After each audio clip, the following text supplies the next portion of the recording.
When circles meet angles, two masters, two martial arts, one wedding, inspired by a true story by David Russo.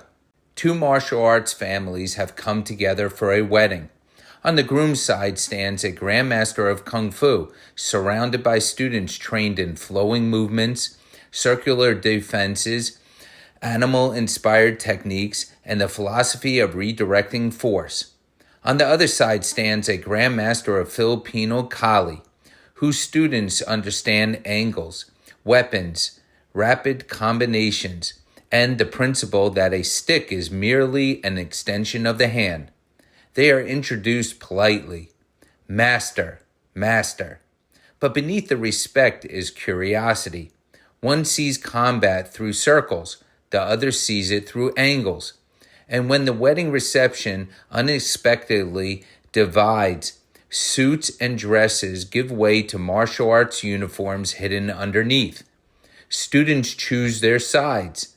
The bride and groom suddenly realize that the two traditions that brought them together are about to collide. The Grandmasters face one another, and the wedding becomes a battlefield. Introduction: A marriage of martial arts. This story is inspired by a true meeting between martial arts traditions, but expands that idea into a fictional, cinematic adventure. At its center are two people who met through martial arts, a man trained in kung fu and a woman trained in Kali. What began as a competition at a tournament eventually became respect, attraction, and love. Now they are getting married, bringing not only two families together, but two martial arts lineages.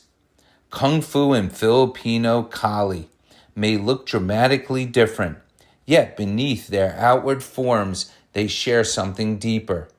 Both teach timing, distance, awareness, discipline, adaptability, and the ability to respond to changing circumstances.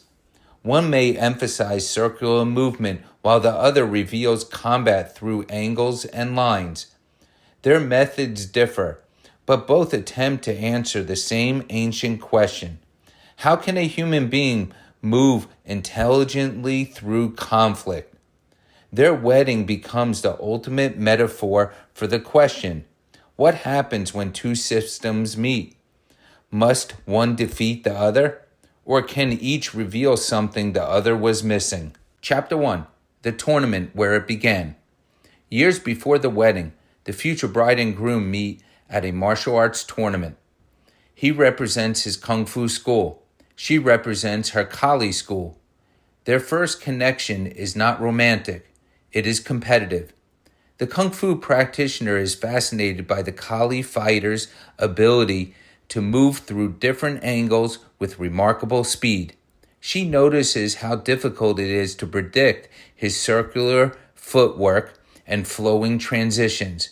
Each sees something unfamiliar in the other. Competition becomes conversation. Conversation becomes training. Training becomes friendship. And friendship eventually becomes love. But as their relationship grows, so does a playful disagreement neither can completely settle. Which martial art would prevail if their teachers ever faced each other? Chapter 2. The Kung Fu Grandmaster. The groom's teacher has spent a lifetime studying Kung Fu. His movements no longer look forced. Techniques flow into one another as naturally as water moving around a stone.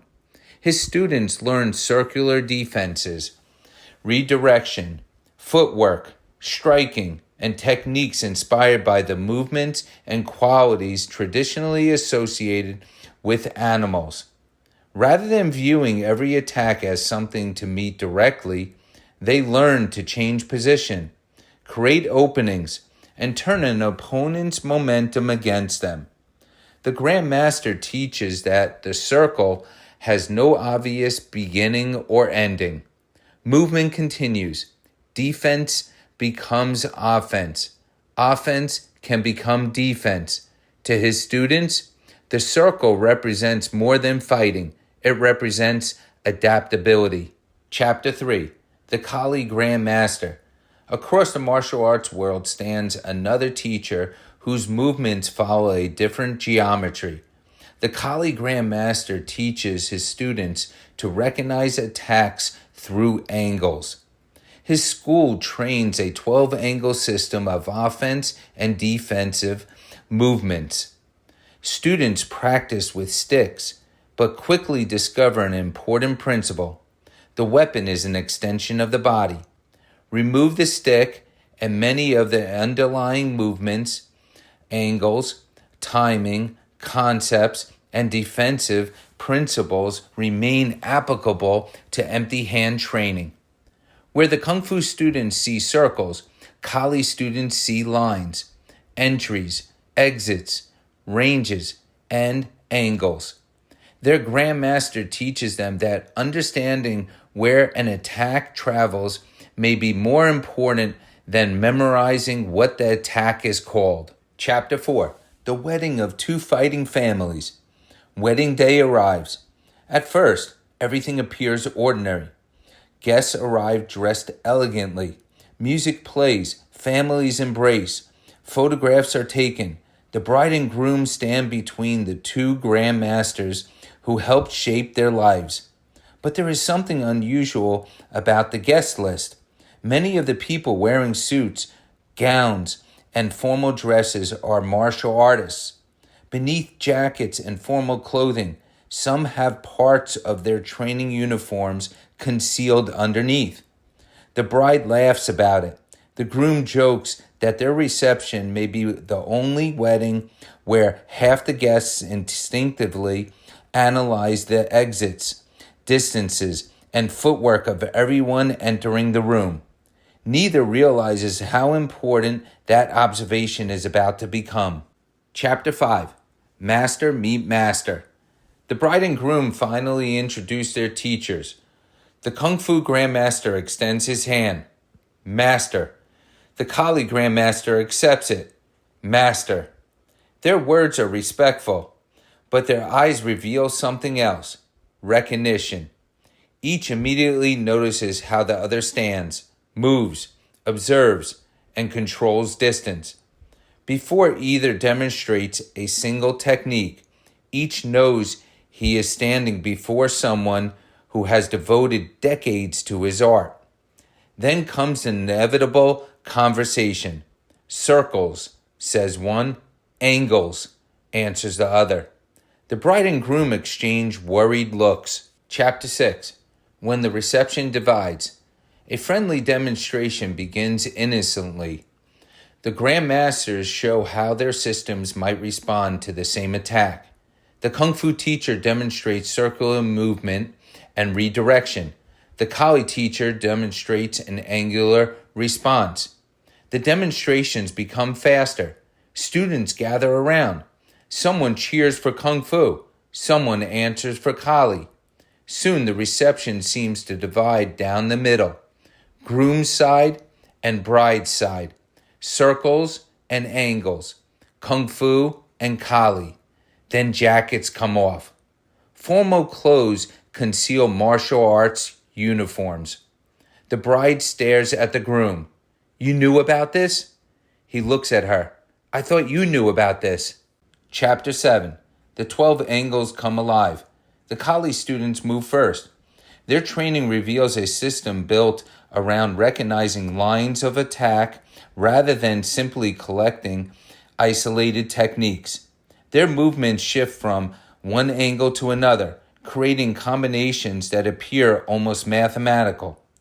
The Kung Fu students quickly discover that following the weapon alone is a mistake. The stick moves because the person moves. The hand, arm, shoulders, hips, feet, and distance all contribute to the attack. Then the Kali students put their sticks aside. The Kung Fu students realize something important. The angles remain. The weapon was never the entire system. Chapter 8. The animals enter the battle. Now the Kung Fu students reveal another vocabulary of movement. Animal-inspired principles appear through changes in posture, rhythm, strategy, and technique. Movements evoke qualities associated with traditional animal systems: speed, patience, power, precision, evasiveness, and sudden attack. The Kali fighters attempt to calculate the angles, but the circular movement makes those angles continuously change. The Kung Fu practitioners discover the opposite problem. Every time they circle, the Kali fighters adjust their lines. Something unexpected begins happening. Nobody can remain comfortable. Each system is forcing the other to adapt. And adaptation is exactly what martial arts is supposed to teach. Chapter 9. Circles Against Angles. At the center of the reception, the two Grandmasters finally face one another. The room becomes silent. The Kung Fu Grandmaster moves through circles, rarely remaining directly where an attack expects to find him. The Kali Grandmaster changes angles, constantly seeking a line through the circular movement. Circle meets angle. Angle becomes another circle. The circle creates another angle. Gradually, the battle begins to look less like two opposing systems and more like two different interpretations of movement itself. The bride whispers something the groom never expected to hear. They're starting to look alike. Chapter 10. The bride and groom step between them. The confrontation reaches its peak when the newly married couple walks onto the floor. The groom stands in a kung fu posture. The bride takes her Kali position. For a moment, everyone assumes they are about to fight each other. Instead, they turn around. They stand back to back. The bride uses angles while the groom uses circles. When one creates an opening, the other recognizes it. Where one system becomes vulnerable, the other compensates. They are no longer kung fu against Kali. They are kung fu with Kali. And suddenly, everyone understands why these two people fell in love. Chapter 11. The Grandmasters' Final Lesson. The Grandmasters stop fighting. Neither declares victory. Instead, one draws an imaginary circle with his hand. The other traces imaginary angles through it. The geometry reveals the lesson. Every circle contains changing angles. Every sequence of angles can create circular movement. The apparent contradiction existed largely because each tradition emphasized a different way of understanding motion. The Grandmasters bow. Their students follow. What began as a contest over which martial arts was superior ends with a more difficult realization. A master does not need another tradition to be inferior in order to value his own. Chapter 12. One martial arts family. The music begins again. Students straighten their suits and dresses. Jackets return over uniforms. Kali sticks disappear. Chairs are restored. The wedding cake somehow has survived. But the reception is different now. Kung Fu students begin asking Kali students about angles. Kali practitioners become curious about circular footwork and animal-inspired principles. People who arrived as members of separate schools leave exchanging ideas. The bride and groom return to the center of the floor. Their marriage has accomplished something no tournament could. It has created one family without requiring either side to surrender its identity. Conclusion. Beyond circles and angles. The fictional battle ends, but the idea behind it reaches beyond martial arts. Human beings often divide themselves according to systems. My method against yours. My tradition against yours. My teacher against yours. We can become so committed to proving that our way works that we stop asking what another way might teach us. Kung Fu and Kali offer different languages for understanding movement. Circles and angles can appear to oppose one another, Yet movement is continuous. Change the position, distance, timing, or perspective, and the geometry changes with it. The greatest martial artist may therefore be not the person who possesses the largest collection of techniques, but the person capable of adapting when familiar techniques no longer provide the answer. And perhaps that is the deeper meaning of this unusual wedding. Two students began as competitors. Competition became respect. Respect became love.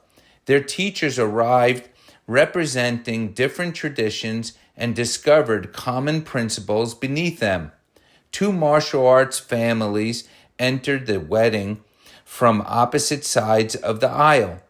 But by the end, there were no sides. There was only one family. And somewhere between the circle and the angle, they discovered the same path. Hello, this is David Russo.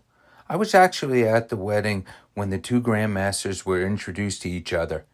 They each introduced themselves as masters and bowed with respect. They were both extremely skilled and talented martial artists, and what made that moment especially meaningful to me was that I had taken martial arts from both of them.